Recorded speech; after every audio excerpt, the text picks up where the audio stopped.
Imagine that you are engaged to be married and you and your fiance say to one another, we don't care what happens as long as we get to be together for the distant future.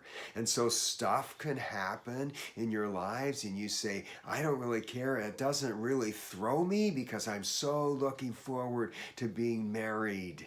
And something similar happens with the believer. We are the bride of Jesus Christ, and we are looking forward to being with him forever. And with that excitement means that whatever happens in this life really doesn't need to rattle us because we can't wait for the future. That's a summary of my last message as we introduced 1 Peter chapter 1. Welcome to Truth Talk with Ed Skipper, published 3 times a week. Here are Peter's words in 1 Peter chapter 1, verse 1.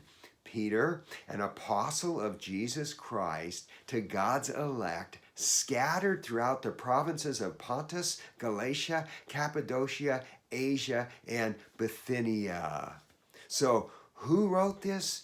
Peter, and tradition says that he was crucified upside down under Nero. The reason he was crucified upside down, according to tradition, is that he asked not to be crucified in the same way that Jesus was, right side up, because he did not feel worthy of that.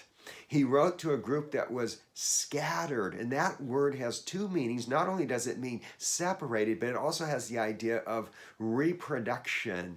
You and I are called to reproduce.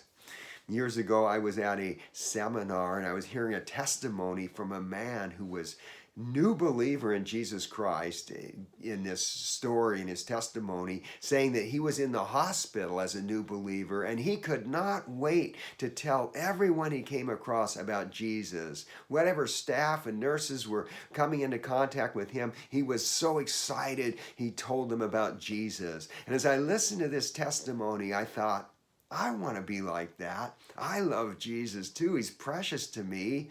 But so often I have failed. I've gotten inspired to share the gospel and I have wimped out over and over again. And on my way home from that seminar, a picture came to my mind. It was a picture of a filter, kind of like a filter that would go on a furnace that separates out the dust in your house. But I had a filter over my mouth, keeping me from sharing Jesus and sharing the gospel. And I thought, what am I going to do about this? I just got to start poking holes in this filter by sharing the gospel. And that is what I did. It hasn't exactly been a smooth road, but since that time, I've been able to share the gospel or elements of the gospel with well over 5,000 strangers.